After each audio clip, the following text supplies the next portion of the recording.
Your marketing is a catalyst for conversations with buyers and sellers. It creates consideration, but the real question is which topics and messages should your marketing address to effectively move buyers and sellers forward? You know, it's pretty easy for a real estate agent to find themselves, or any business owner for that matter, to find themselves kind of going through the motions or checking boxes when it comes to their marketing, doing what everybody else is doing. Oh, I got it done. It's marketing. But if you take a different perspective, if you look at your email list, if you look at your social media followers, you look at all the people that you can communicate with through your marketing, you'll realize, wow, my marketing channels are a one-to-many means of communicating to my customers, to my clients about what matters most.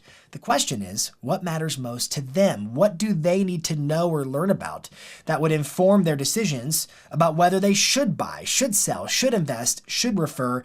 At the end of the day, what I'm really talking about is what's happening in the marketplace that's driving people's decisions, and how are you talking about it in your marketing that primes your future conversations with buyers and sellers, with database contacts, with everybody in your local marketplace? What are those critical market conversations to address in your marketing? Now, to have this dialogue with me, I've invited my go-to resource for all things real estate market news and information, the CEO of Keeping Current Matters, David Childers. You've likely heard him talk. He's brilliant. If you haven't, you are in for an absolute treat, because today we're going to talk about what are the critical conversations related to what's happening in the real estate market at a national level, at a local level, that you need to address in your marketing, your emails, your videos, and so forth, with buyers, with sellers, and with database contacts. This episode is one you're going to want to watch at least one time and share with at least one friend and leave at least one comment, because this is what matters most. The difference between mediocre marketing and phenomenal marketing is all about the quality of the messaging. What are you saying that's going to move the needle in folks' lives and, by extension, in your business? So welcome to This Week in Marketing. My name is Jason Pantana. I am so glad you're tuned in. And if you're new to the channel, I think you would enjoy it if you subscribe to the channel. So tap the big red subscribe button and make sure you turn on alerts. That way you get an alert whenever we publish a new episode just like this, so you can listen to it or watch it or both, and then take action on all the ideas herein. And you're going to have lots of ideas today. The question is, what will you do with those ideas? It's all about implementation. So be listening through the filter of what are you going to add to your marketing? What are the conversations you're going to have with buyers and sellers and database contacts per what David has to share with us today? So let's dive into the conversation. Man, I'm so stoked for this conversation. David Childers, thank you so much for coming on the podcast. This is going to be an absolute just one after the next point for everybody who's watching or listening that they need to really just take good notes on. Thank you for being here today. Hey, well, thanks for the invite. I always enjoy the time that we get to spend together, and excited to talk about some ideas to get some market information out into the market. So thanks for having me. I love that, especially that word market, marketing, they go together like perfectly. Here's my thinking, David, and I want to kick off the conversation like this. I think that the ultimate job of marketing, if you look at your emails, your videos, your social, all your marketing efforts, the aim of that marketing should be to prime conversations with buyers and sellers, with leads and contacts about what's happening in the market. And so my question for you is, what are the market conversations that we need to be injecting into our marketing to prime the real conversations we're having with buyers and sellers as we're making calls to our database, as we're talking to leads and contacts, et cetera? How would you frame that today with everything going on in the world of real estate? Well, I think you hit the nail on the head there, and you're absolutely right. The job of anything we do is to engage and to have conversations, create conversations. And oh, by the way, so much is happening. Now, here's what I would say right now about everything within our settlement, or where the business is at, just the noise that's in the world right now of real estate is this. Everything has changed, but nothing has changed. Our need to be out in the market and be the educator, that hasn't changed. Our need to be in front of our database, be in front of buyers and sellers, that hasn't changed. Our need to establish our value in the market, oh my gosh, that's gotten even greater right now. Indeed. So now is the time. But let me say this, because I've been talking to our team about this and what we do at Keeping Current Matters. And if you're listening right now, I want to tell you, I feel sort of like when I get a chance to do things with you, Jason, I'm preaching to the choir, because so many people are listening and following you, gathering knowledge. But I think right now that foundational, idea of how am I gathering knowledge is critically important. There are probably three areas that I would say you have to gather knowledge in. Okay. One is industry knowledge and things that are happening, and things that are outside of the transaction, and that might even bleed over into what's happening on different platforms and how do you get your message out there. But all the things that are happening. I need to understand the national real estate market knowledge. I need to understand what's going on generally in the world of real estate. And then third, I have to understand my local market, right? Any agent knows that, but I Yeah. have this discipline of gathering knowledge. That's the first point. Second, once I've gathered knowledge, the reason I say I'm preaching to the choir is people are on watching this or listening to this podcast, gathering knowledge. Yep. Once I have that, I have to then have a mechanism or a discipline to be able to share that knowledge. Mhm. Right. And so that's going to be on something I'm going to share on a platform, LinkedIn or Instagram or Facebook or TikTok, whatever I'm sharing on, I'm going to share that knowledge, and I can share that one to many, and I can sort of broadcast myself. I can share that one-on-one Yeah. in a conversation or something I'm doing. Yeah. And then the third element of that, which is what you just mentioned, is I have to engage on that knowledge.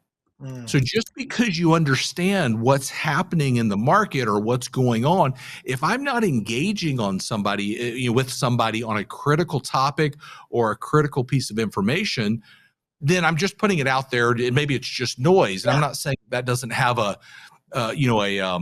value at some point. But what I am saying is our job is to engage on that knowledge. Marketing is ever evolving, and with the emergence of AI, the rate of change is faster than ever. Adapt quickly to AI-driven marketing strategies or risk falling behind. This is precisely why we've created the AI Marketing Academy, a 4-week virtual intensive tailored to integrate AI seamlessly into your marketing strategy. You'll start with unraveling the basics of AI, then you'll get to grips with essential AI tools. And finally, you'll learn how to incorporate these tools into effective, real-world marketing tactics. Space is limited, don't miss your chance to be a part of the future. So I would double down on that. I was having a coaching session earlier today, and we were talking about the common trite expression, for all your real estate needs, call me. Right. And just the hilarity of that comment, because it puts the burden onto the customer to determine what their needs might be, versus providing a menu of services, having a conversation that would get them to think, oh, you know what? I'm that. I fit in that marketplace. And so I look at a lot of agents' marketing, and I think about the messaging of their marketing. And I think, if you would talk about some of these issues of the day and provide commentary and insight, that would have such an impact in terms of driving your dialogues versus Right. waiting. I love this idea of engaging, because a lot of folks wait until somebody asks them a question, but I'm like, what could you do in your videos, in your emails, if you were taking the topics of the day head on, that would actually prime your customers to call you and ask you? Or when you talk to them, they say, hey, I watched your video about X, Y, or Z. Can you go deeper on that? So today's conversation in my book is, what are those market dialogues that need to be had? And I suppose we could say it like this: what about the dialogues with buyers? What about the dialogues with your database? And we'll save what about the dialogues with your sellers for last. Are you Okay. cool with that? Yeah, absolutely. So let's hop into that, because I think there are a couple of ways we can do that. Certainly, Keeping Current Matters, that is what we do. We talk about the market, what's happening, and our goal really, I tell people this all the time. I'm here in Richmond, Virginia, in our office, and we have a wall that says we believe every family should feel confident when buying and selling a home. Yeah.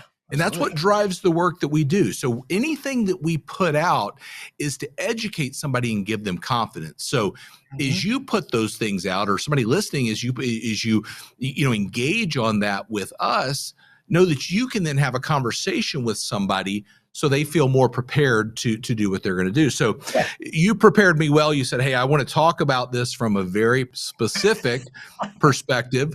And the first one I would engage every buyer on right now, or I would be talking about, is the fact that inventory is growing right now across the country.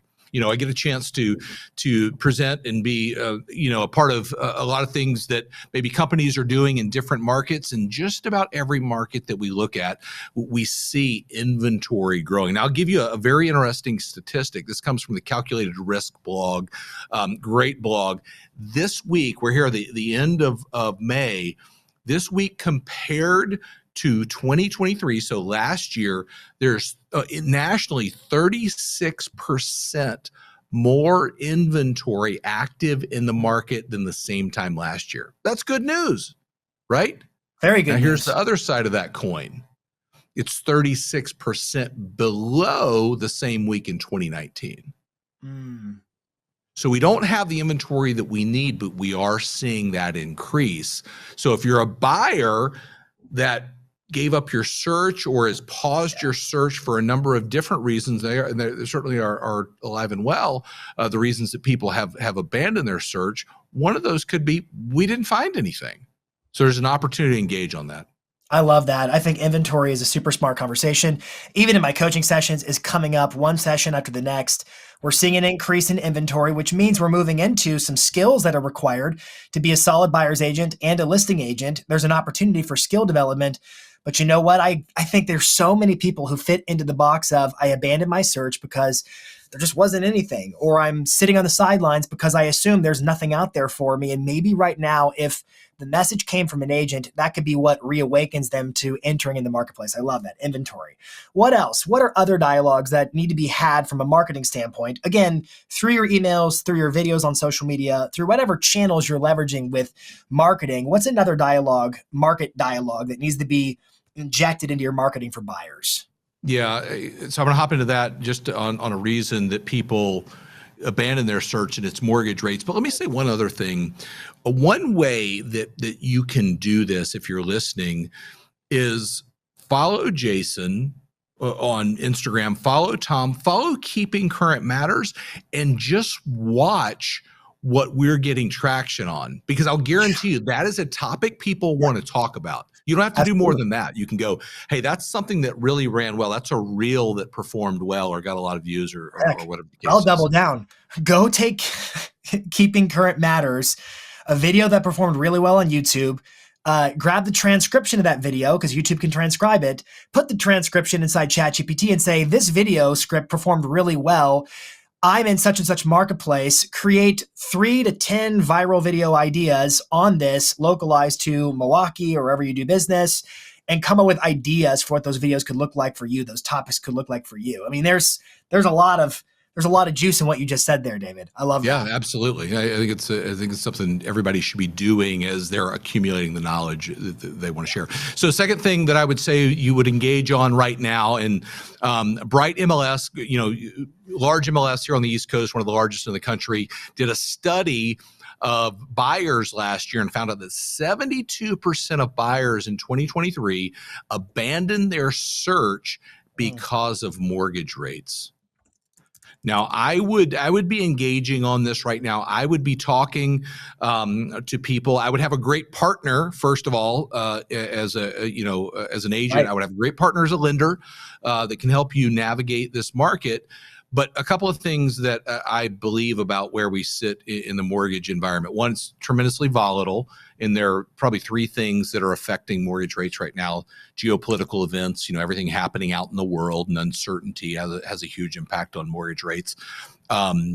Inflation has an impact on mortgage rates, and that's really the idea of, is it heating back up, or are we maybe gonna get through this thing? That has an impact. And the third is the Fed has an impact on mortgage rates. They don't control mortgage rates, but certainly the posture that they have in the market influences mortgage rates. So what I would be doing is saying, hey, here's what's happening in the mortgage rate environment. Here's what I believe will be happening for the rest of this year, and here's what I think, and I'm giving you my perspective on it. Yeah. Forecasters are looking ahead, saying we'll probably see a rate cut this year. We will see a better rate environment, I believe, in the second half of the year than we've seen in the first half of the year. So any buyers that I'm working with, I want to get them ready for that. Are you ready when that moment arrives? What are some of the reasons for your reasons to believe that? Reasons that I believe we'll see a better rate environment. Yeah. Nobody wants to put anything out that they're going to be challenged on and not act like they Right. sound like they know what they're talking about. So I fully appreciate Yeah. that. Can I give you, after this podcast, we'll do this real time while we're talking. I'll Yeah. give you a few slides that you could pop in like the show notes or something Yeah. that people Yeah. can grab. So let's put those. First- So if you're watching this on YouTube, we'll put a link in the description that will jump you over to those slides from David.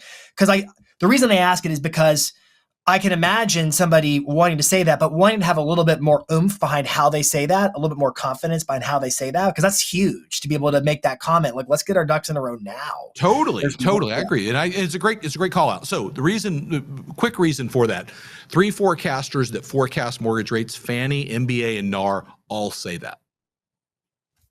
That's all we need. So you don't have to listen to what I'm saying. Look at but what I do listen to what you're forecasters are saying. Yeah. What's that? Well, and I know that you don't say anything without that level of support behind it. That's why I listen to you. That's why you're my go-to resource for all things what's happening in the marketplace right now. And listen, everything that we produce, like when I just rattle that off, I'll give you this slide. Everybody can get it in the show notes or in YouTube or wherever it's at. All the source documentation is in there. So if you're like, hey, I believe this, but I have somebody that really wants to go into the actual report where they forecasted this, great, we got it. You can do it. Everybody put in the comments, thanks, David. That's amazing, man. We'll drop a link in the description so you can get all that. All right, anything else on the buyer front? What are other conversations, if any, that should be being had in a marketing standpoint regarding buyers? The last one that I think is important is the price conversation. What's happening with prices in this country? There are studies that are done on a pretty regular basis that there's still a higher level of consumers that believe home prices will fall. And, the data just doesn't support it. We follow all the forecasters here at Keeping Current Matters. The average of the forecasters for this year is a little over 3% in residential real estate. I think it'll be higher than that, somewhere closer to probably 5% this year. We'll see what the second half brings. But if somebody is holding off on buying because they go, well, the home down the street is worth that, there's no way that's worth it, I'm going to wait till prices fall. Gosh, I got bad news for you. I think we need to be educating people on prices. Yeah, I think that's true. I'm wondering, have you come across anybody who's had a nice way of doing that? Because there are some folks who, I'm waiting for the market to crash. And in some cases, they're saying that because they believe that it has to happen. Otherwise, they're going to be, affordability is a sensitive subject, is what I'm getting into. Well, first of all, affordability is a crisis in this country. Yeah. So I think one of the best questions you can ever ask someone, so let's say you and I are having this conversation. You're like, hey, David, home prices, there's no way they can continue like they are. The best question I can ever ask you is, Jason, tell me what you've heard. Yep. Well, I've seen the headlines and I saw a video on YouTube the other day from some guy who sounded really smart and I came to my conclusion. And I'm not trying to dismiss it, but it's like, hey, sure, what comes up goes down, right? Right. And I think that's legitimate. I think that's what people would respond with, or just conventional wisdom. I look at the run up the last several years and there's no way that's sustainable. And that's a perspective on the market that we need to listen to. That sounds like, gosh, I kind of agree with you in that. Now, the data does not support that. Could I share with you a couple of things that I've found as I've studied the market that you might find interesting? Yeah. So one that I always use is the Home Price Expectation Survey, which is a survey of 100 economists, and they say, what's going to happen for the next 5 years? And if you look at the home price expectation survey right now, the next 5 years show very normal 3 to 4% price appreciation in this country. But here's the bigger issue is, why is that? And there's a simple reason that I think we need to educate people on. And it's this fact: there are fewer homes in this country than the number of people that want to buy them. Supply and demand economics. That's always going to keep upward pressure on prices. Yeah, the average price home bought today over the next 5 years gains $83,000 in equity of purchase today. All right, so this is good stuff. So for buyers, conversations around inventory, it's rising. It's, I think you said 36% up year over year in the US. but it's Correct. 36% down compared to where it was in 2019. So we're getting there, but we're not there. Yet it's still a worthy conversation in your marketing to prime folks to think, hey, maybe it's time to get back into on the saddle, so to speak, of purchasing a property. Number two, Yeah. you talked about mortgage rates. I think that was really good information. You had some great supporting statistics, or not statistics, but forecasts in terms of what we can expect in the back half of the year and conversations you can have based upon that information. And then last, I think, again, this is a sensitive conversation. It's a crisis, like you said, but affordability. And how do you talk to the consumer in your marketing in a way that doesn't create this division between those who can and those who can't, but also helps to give clarity of information in terms of what we can expect. Something I talk about with my coaching clients often is, look, at the end of the day, a buyer wants to make an informed choice. And the only way they can make an informed choice is with the right information. Right. And so it's incumbent upon the agent, therefore, to give the information that leads to an informed choice. The choice is not yours to make. My job then just becomes to educate you, right? So that you can make the best decision for you and your family. Can I say something just quickly about affordability? Because I believe this is critically important. I think if you're listening to this podcast, you're in the business, you have to have a market opinion about affordability. Yeah. And I am here to say it's at a crisis level. And I'll give this to you. You can grab it in the slides that I give on this. Affordability is lower. NAR says at the lowest point in the last 40 years. Okay, right now where we sit. There are three things that affect affordability. And I don't have time to go into all this, but maybe we can come back and do this. We could do a podcast on this. Yeah. The three things that affect affordability are wages, mortgage rates, and home prices. So I need to have a relevant market opinion based upon those three things. I'll give you mine real quick. Wages, what's my opinion? People are making more money today than they have in the last several years, and we've got the data and the facts to prove it. Two, what do I believe about mortgage rates? I just told you we're in a downward trending environment. Forecasters are saying we'll see a better rate environment. That bodes well for affordability. And three, prices are improving, but not at unhealthy rates. Yeah. So my overall outlook for affordability is, it's extremely tough right now, but it will improve. And oh, by the way, the ones that are being sold a lie on that right now is Gen Z. People that are coming out of college saying you'll never be able to afford a home. And there's a ton of that kind of content on YouTube. But I think this is a critically important topic that we have to have a relevant market opinion on. I know you got limited time. Do you have anything else you would say to that in terms of talking points with how a generation is being told they'll never be able to afford effectively the American dream, which is homeownership? Totally. Yeah, I think it's a travesty. First of all, I mean, I have three kids that are Gen Z. My oldest is 22, my middle son is 20, and I have a high schooler at 17. And she even has asked me this question. Now, is it harder to buy a home today? Sure, it is. Yeah. Can you do it? Absolutely. I'll give you a quick resource. A good buddy of mine, Rob Crane, runs a business called Down Payment Resource. Yep. You can go to downpaymentresource.com, and there are, I don't know how many, I think over 2,500 either affordable mortgage or down payment resource opportunities of things that can help people. And I'm not saying that's going to solve every issue, but you have to start to think about, okay, how do we versus I can't? And I think if you're thinking that way, then you can absolutely build a plan if you're Gen Z on how I'm going to buy this home. And I would say, what a value proposition from an agent standpoint. If you, in the same way we do seller seminars or first-time homebuyer workshops, what if you took it upon yourself to create workshops to educate Gen Z in terms of what can be done to achieve home ownership versus just accepting the belief that it never will be so? All right, now I got to move us on because I know you have limited. I know you have limited time, and I really want to say one other thing because I'm passionate about this topic. Gen Z is passionate about it, but so are their parents. Mm-hmm. It's an engagement topic that I think we need to be talking more about. Man, I think you're right. We're going to have to podcast for longer, but I know I've got you like 5 more minutes, so I've got to get more information out of you. I wish we had longer.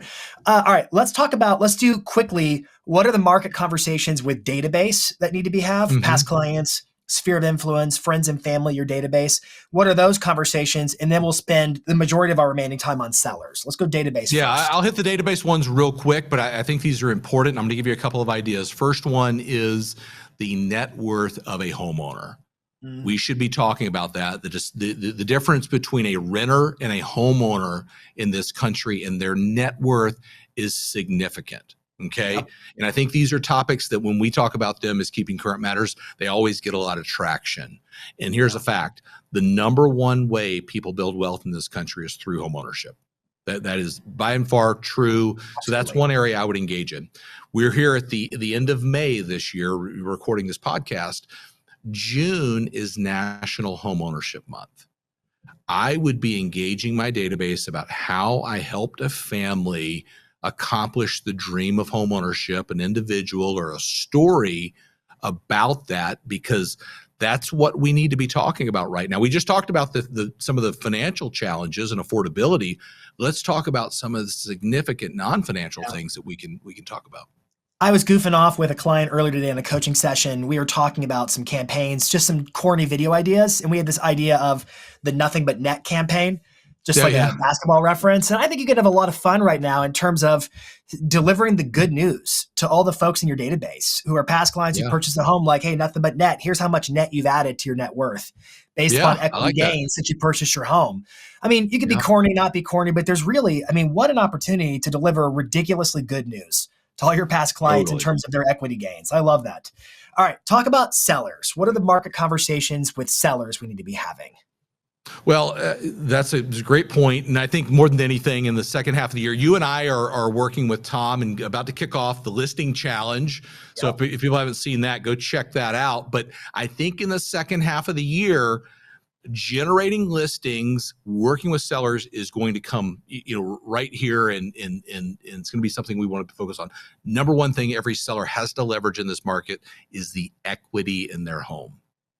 So it's all about the equity conversation. If you followed Keeping Current Matters, I'm looking at the information right here. 38.7% of the homes in this country are owned free and clear. That number right there, you could create a social post or a video and say that, and people are like, what? 38.7% of the homes in this country are owned free and clear. 28.7% of the homes in this country have a mortgage with greater than 50% equity. They're considered equity rich. Yeah. So an enormous amount of people, 67.4% of the homes are either paid off or considered equity rich. Now, the one thing that I know is that equity will be put to work. It's just a matter of how and at what time. Okay. So that's the number one way I would engage sellers. Okay, I love that. And you know what? I'm thinking about conversations with Jimmy Mackin and Tom, of course. There is a hunger and desire. I think that was the number one campaign they ran.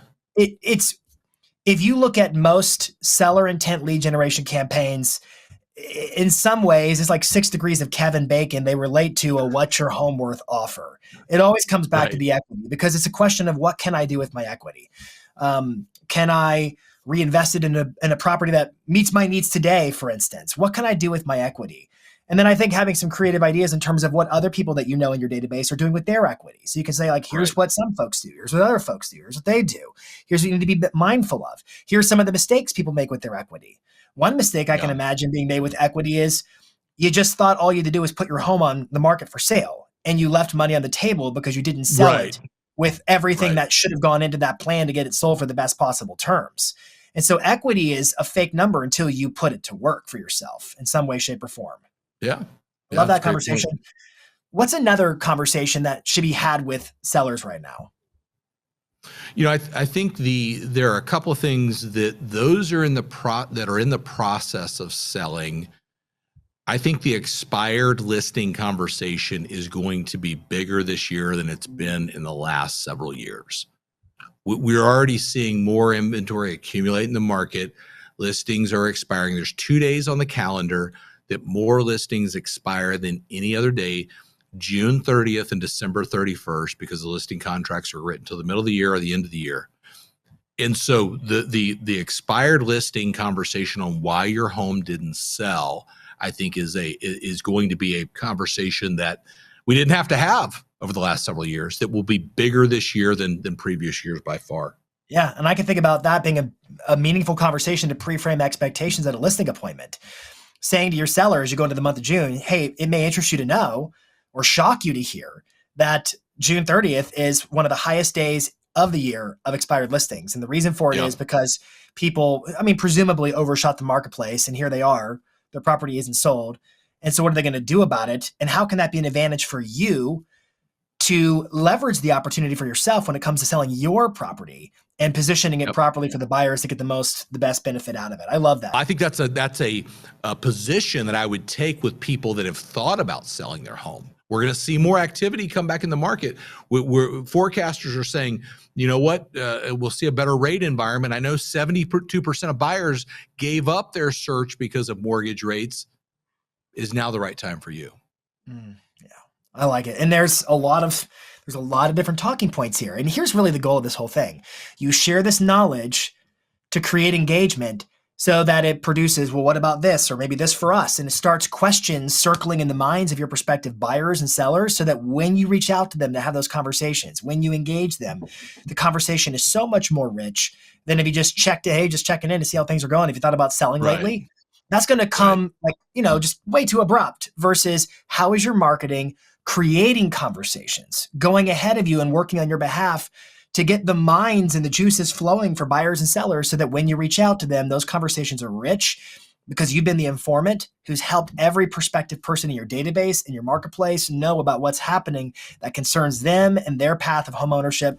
David, this has been tremendously grateful. We're always so grateful for you and for keeping current matters in the relationship.